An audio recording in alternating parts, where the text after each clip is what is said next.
My dear students, very precious good morning to all of you. Myself, Dr. Sanjay Singh, biology teacher, Subra Singh Children Academy, Argopur, Kalan, Jaunpur. In previous lectures, I have told you detail about the structure of the flowers and how many whorls present in the flowers. But today, now we are going to discuss the male reproductive part. मैंने ये बात पहले भी बोला था कि जो मेरा अगला वीडियो होगा वह होगा TS of anther. If you cut the section of the anthers, हमने बात बताया था कि जो पोलन सैक्स और microsporangiums they are covered with the many layers, that is known as anther wall. तो today now we are going to discuss the TS of anthers and the anther contains many layers. So here is the TS of anther contains many layers, and these layers they covered pollen sacs or microsporangium. Clear? जो मैंने ये बात बताया था कि जो microsporangium और pollen sac होता है, it is the very important site where pollen grains are developed with the help of microsporogenesis. तो इसी बात को आज हम लोग डिटेल में बात करेंगे. If you cut the section of the anther you can find different layer. The first layer of the anther wall, many layers of anther wall.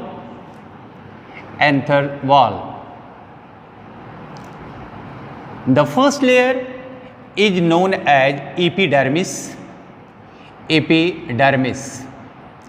The first layer is known as epidermis. Here is the outer layer.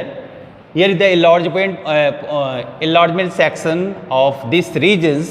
मतलब सारे में एक ही जैसा होगा. तो here is the enlargement portion of the anther. The outer layer is known as epidermis. This is the outer layer. ये क्या है? Outer layers. Single layer. They are made up of single layer. So what is the role? Outer layer and single layer. What is the role of the epidermis in the anther wall? So main role is what? Protection. Only for protection of the anthers को ये protect करता है. Just below the epidermis another layers are found that is known as endothecium. This is the second layer of the anther wall. The second layer of the anther wall that is known as endothecium. This is the second layer. It is also a single layer. They are made up of single layer. It is made up of fibrous thickening. It is made up of fibrous thickening that is known as callus. उसी को नाम क्या देते हैं? callus के नाम से जाना जाता है. The callus are hygroscopic in nature. ये hygroscopic का मतलब जो detect the moisture in the air में मॉइस्चर को डिटेक्ट करने में हेल्प करता है. As well as the endothecium play very significant role for the dehiscence of the anther wall at the time of anthers mature. ध्यान देना कि इसका रोल क्या होता है? Help in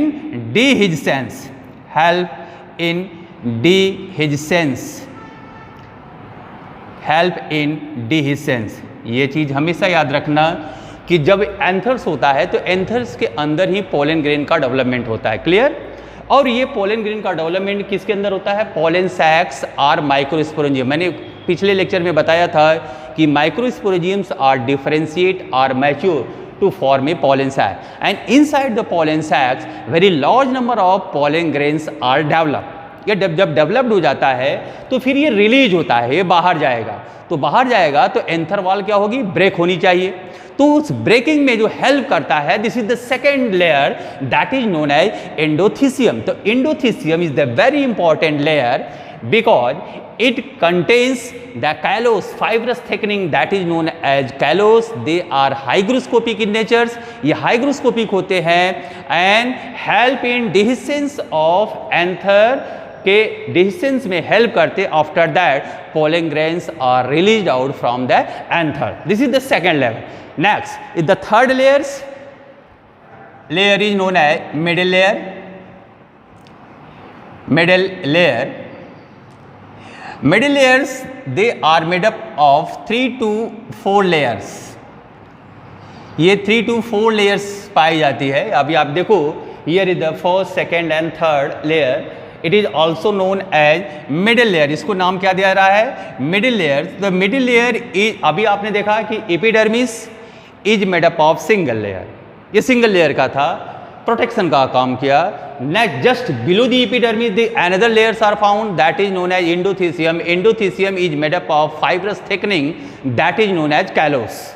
they are hygroscopic in natures, help in they absorb the moisture from the air, help in dehiscence of anther में वह help करता है. The third layers of anther wall that is known as middle layer. Middle layers are 3 to 4 layers only present. ध्यान देना, ये बहुत important बात है. Only present in young anther. Young anthers, young anthers it means immature. अभी वो mature नहीं हुआ है. Immature anther. ध्यान देना. एब्सेंट इन, एब्सेंट और डीजेनरेट. ध्यान देना, एब्सेंट और degenerate at mature anther. Mature anthers, ये बहुत इंपॉर्टेंट पॉइंट्स है. अभी आप देखो, here is the mature form of the anther and here is the immature form of the TS of the anther. If you see the structure of both, they are slightly different with each other. In here the epidermis, endothecium and middle layers are present, but in here the middle layers are totally degenerate. Only epidermis and endothecium are found.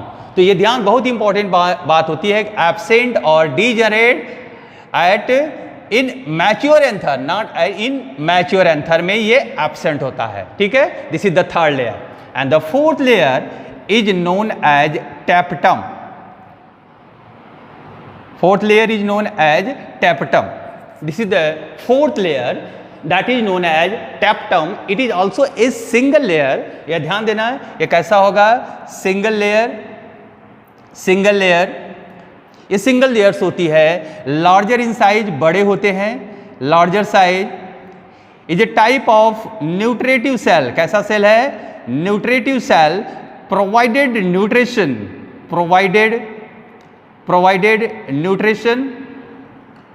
Nutrition to developing pollen grain.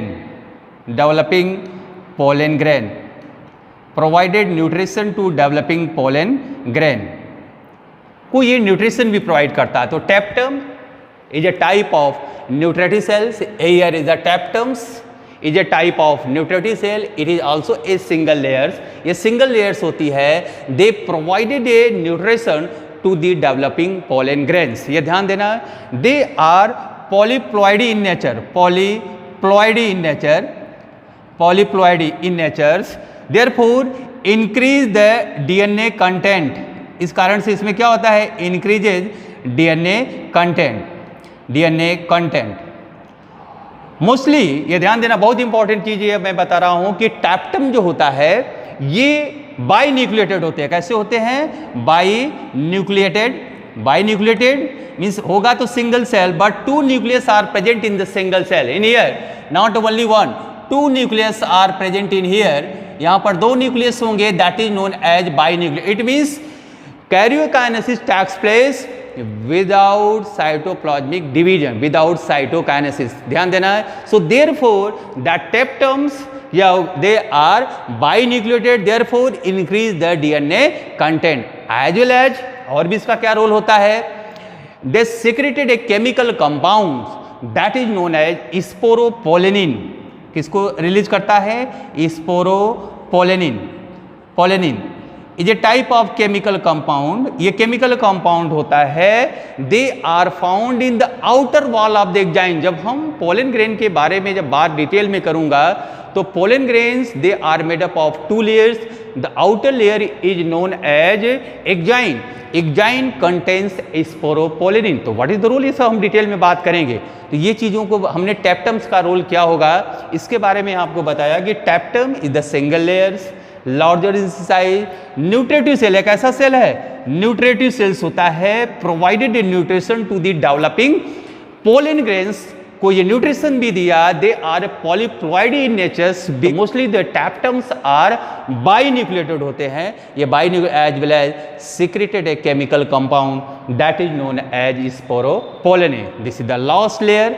जो last होगा ये तो layers होते हैं. Inside them pollen sacs are microsporangiums are present. इसलिए मैंने उस दिन कल पिछले लेक्चर्स में ये बात आपको बताया था कि जो पोलन सैक्स और माइक्रोस्पोरेंजियम्स होते हैं they are covered with many layer that is known as anther wall. तो first layer is known as epidermis.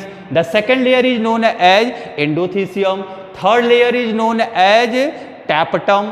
Fourth layer is known as the first is the epidermis, second is the endothecium, third is the middle layer and the fourth is the tapetum. And inside them क्या होगा, pollen sacs or microsporangiums are found. अब इसके बाद next fifth points is known as pollen microsporangium,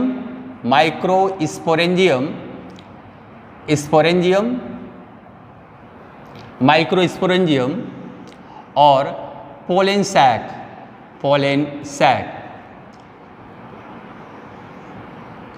In previous lectures, I have told you the microsporangium form pollen sac. ये हमने आपको बात बताया था कि इसी से इसकी ओरिजिन्स होती है जब ये मैच्योर होता है. और इनसाइड द pollen sac, ध्यान देना ये बात हमने बताया था, इनसाइड द pollen sacs क्या पाए जाते हैं, स्पोरोजिनस टिश्यूज आर प्रेजेंट. उसके अंदर क्या पाए जाएंगे, स्पोरोजिनस टिश्यूज. ये most of the sporogenous tissues are present. ये टिश्यूज पाए जाते हैं. And the sporogenous tissue they are diploid in natures. They are differentiate into microspore mother cell. Here is the microspore mother cell. They are mentioned in here. The microspore mother cell. They are also diploid in nature.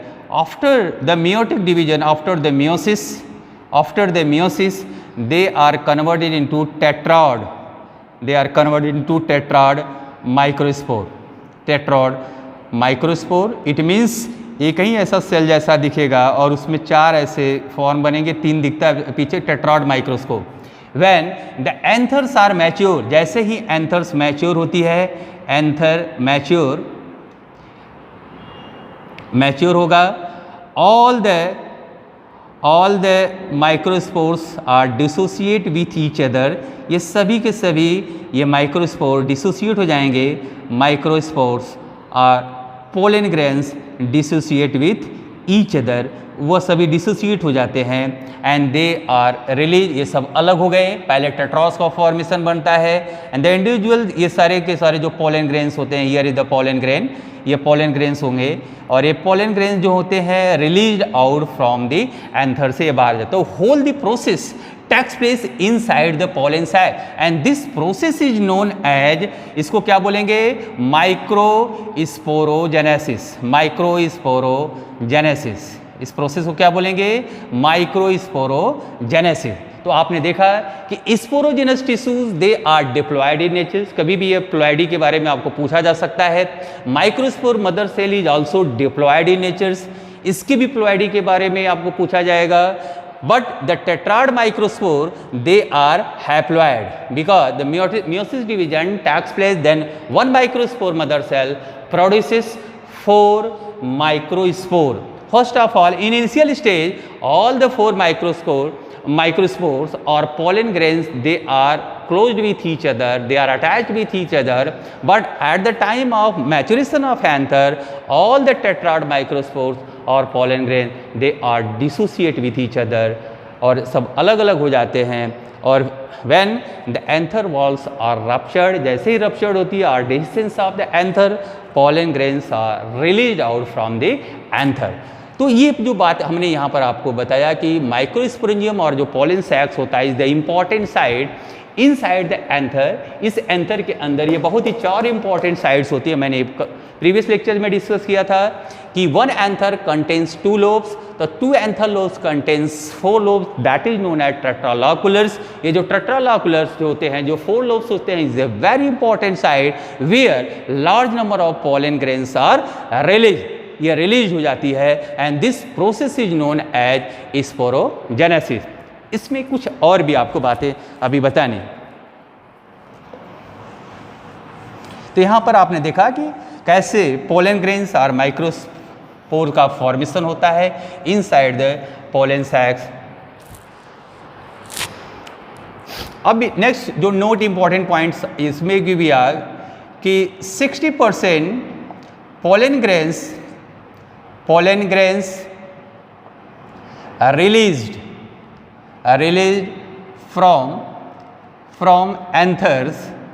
from anthers in 2 cell stage से release होता है। ध्यान देना, 2 cell stage का मतलब 1 is the vegetative cell and the another cell is known as generative cell।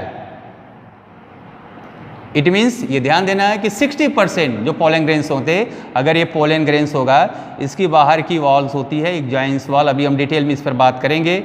तो ये करें कि यहाँ पर 2 सेल स्टेज का फॉर्मेशन होगा।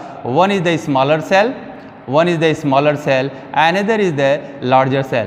तो smaller cell is known as generative cell and the larger cell is known as tube cell or vegetative cell. So here is the 2 cell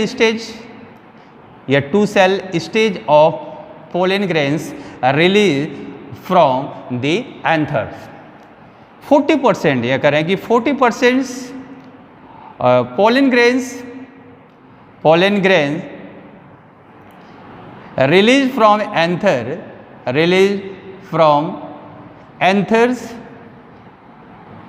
anthers in 3 cell stage, और 1 is the vegetative cell and another is आपके जो ये मैंने बोला था कि ये generative cells होते हैं, ये डिवाइड हो जाएंगे। Generative cells they are produces 2 male gamete, then produces 2 male gamete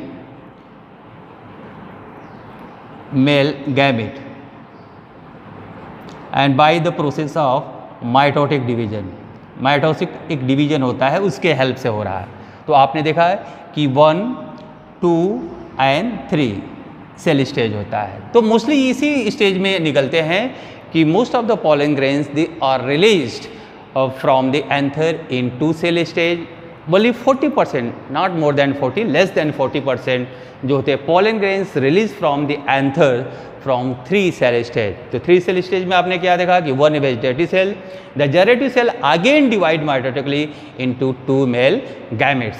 तो ये बहुत इंपॉर्टेंट बात होती है कि ये कब ये फटता है। मैंने बोला था कि जो इंडोथीसियम्स होती है ये किस कैलोस से बनी होती है, और callose they are hygroscopic in nature. तो जैसे ही एंथर मैच्योर होता है, डिहाइड्रेट होता है, उसके बाद पानी वहाँ से निकल जाता है। After that break the anther wall break होती है, और ब्रेक होने के बाद all the pollen grains are release outside of the anther.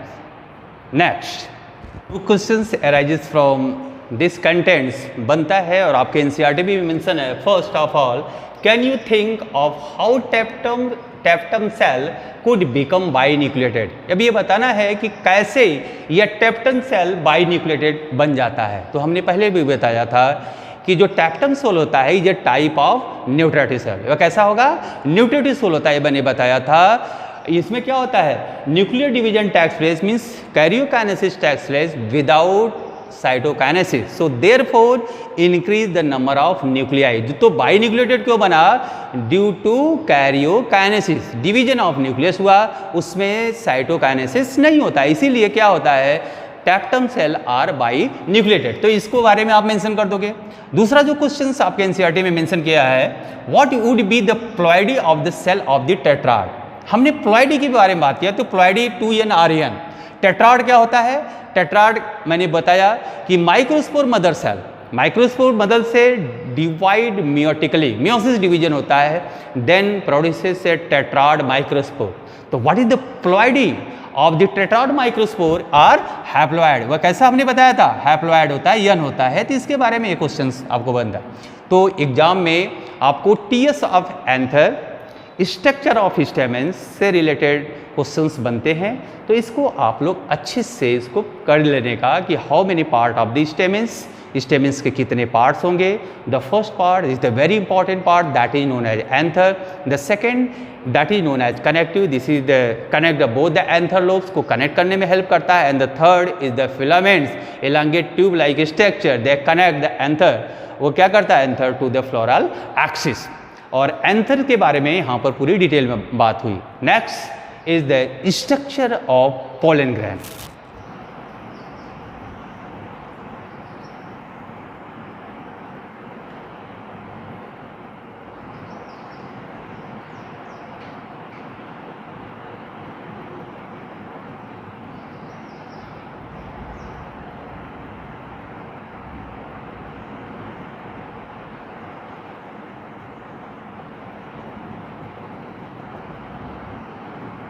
Here is the simple diagram of the pollen grains.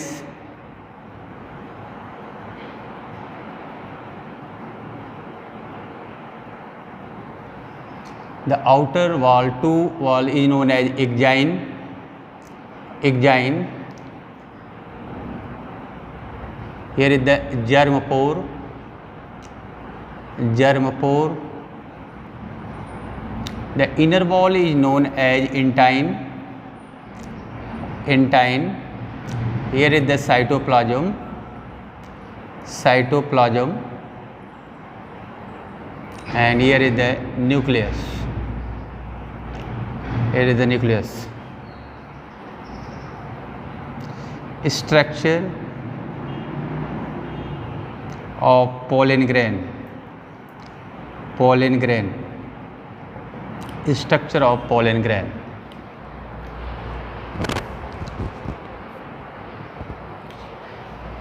Spherical, spherical और rounded shape, rounded shape, spherical और rounded shapes।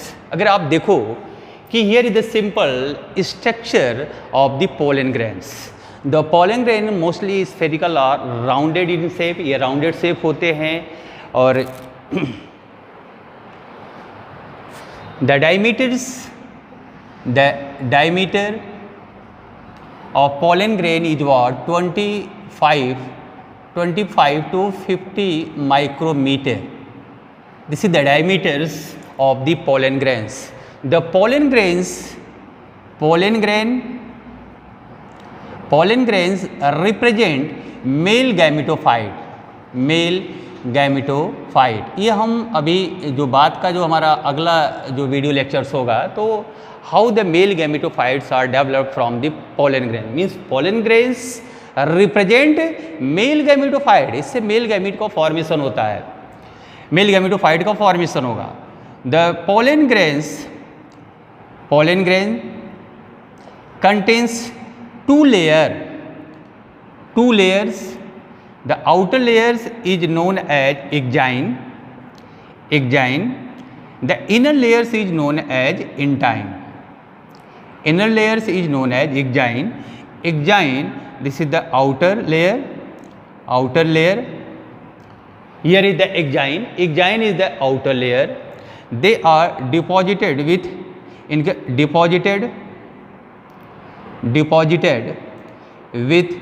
sporopollenin.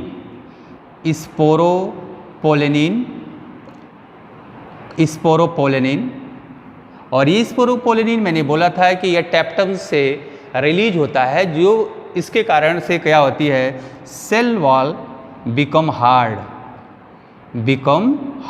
काफ़ी hard बना देता है, become hard and thick. और इसके कारण से क्या करता है, ये जो पोलन ग्रेन्स होता है उसमें रेजिस्टेंस पावर डेवलप्ड हो जाता है। ध्यान देना, ये resistance power, resistance against temperature,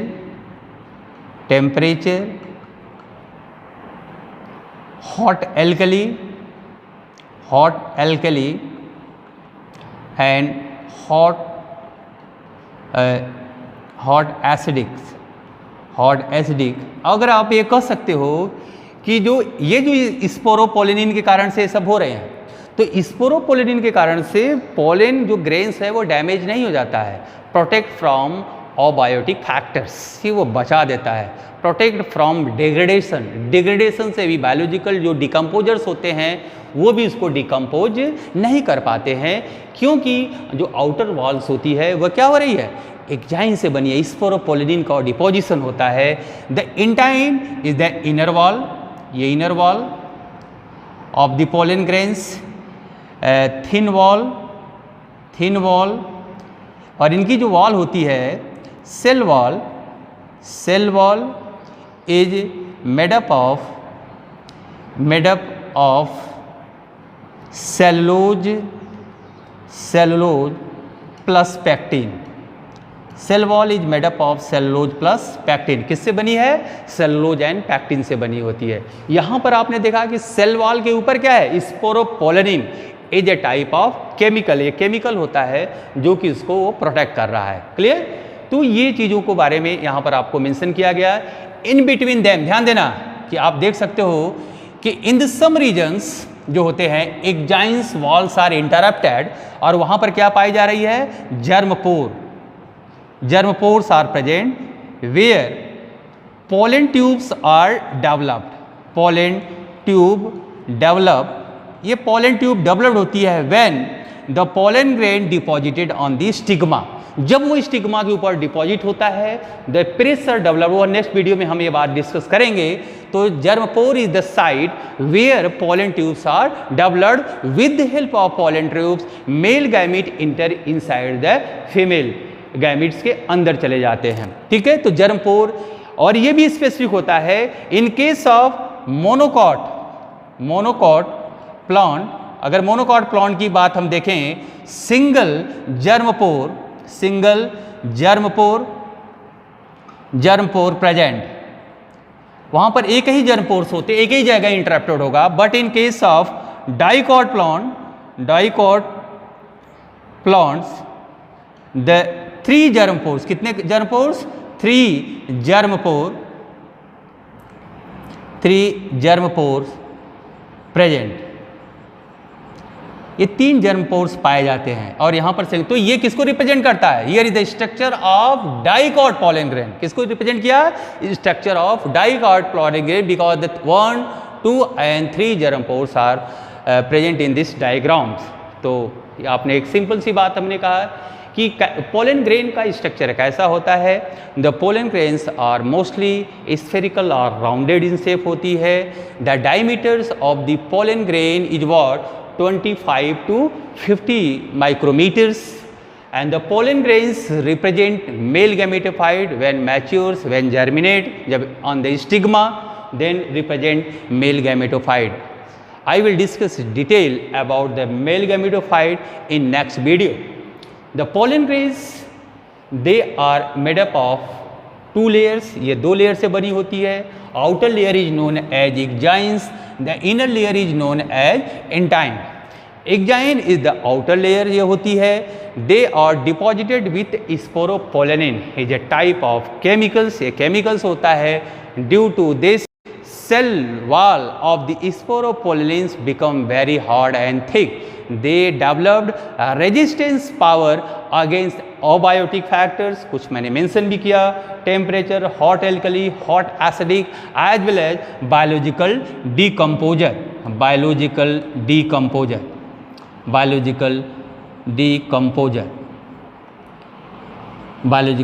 decomposers. ठीक है, फिर इसके बाद हमने कहा कि in some regions the exines walls are interrupted, that is known as germ pores. ये जर्म पोर्स होते हैं, germ pores is the sites एक sites where pollen tubes are developed, जहाँ पर pollen tubes developed होता है, and this sites is known as germ pores when the pollen grain deposited on the stigma of the female plants or female flowers. So today I discuss detail about the TS of anthers as well as structure of pollen grain. In next video I will discuss about detail development of male gametophytes, pollen allergy, pollen banks and pollen viability.